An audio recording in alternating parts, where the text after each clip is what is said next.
think we have to operate with a modicum of humility that we're going to do the best we can with the information we have, but be willing to change your mind. I think the intelligence of the future, or the learned of the future, will be those who have learned how to unlearn and relearn. And that's a skill that's getting seemingly harder and harder to find in people, right? It gets crystallized, and then we hold on to that. Our identity crystallizes us into a story about ourselves in the world, and it informs our entire experience. And if we don't challenge it, if we don't question that, we're basically on repeat. And I see this in my coaching practice, how many people are living out the same day over and over again, because most people are having the same thoughts every day. Right, 90% of their thoughts, Groundhog Day. It's not unique thoughts. It's the same thoughts over and over and over again. You're just reliving the patterns of thought, patterns of behavior.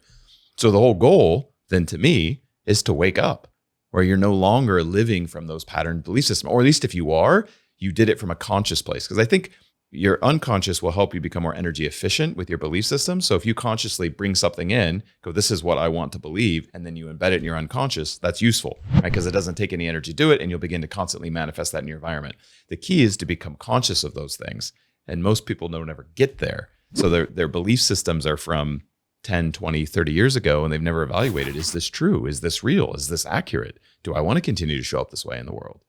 Third-hand offenses are the ones that I feel like you run into a lot. I'll give you another example. Let's say you grew up in a home where you were taught that men can't be trusted. And I have 2 clients right now that have similar stories around this. Well, I'll ask them, well, did you have any experiences with men not being able to be trusted? And they say, well, not when I was younger. I'm like, well, what happened there? Well, my grandma was married to an abusive alcoholic. And my mom saw that environment, and she made the judgment, men can't be trusted, right? So then she passes this on to, this is what her discovery was. Like, this was passed on to her, not through her experience, but through somebody else's experience. Sure. And it was never challenged. So now she's got this operating belief that men can't be trusted. People could do that about men, women, race, anything. I'm just using a real example, but 100%. This goes in so many different ways, and we don't think to challenge whether it's true, and then it's showing up in our world and causing us a lot of pain in our relationships, and we're confused why our relationships aren't working out, or why we seem to suffer the same kind of patterns in relationship, right? And there's just no awareness. So if we can't solve for us, then we're constantly at the effects of life. And that's how we're looking at life is happening to me. Unlearn and relearn. Right.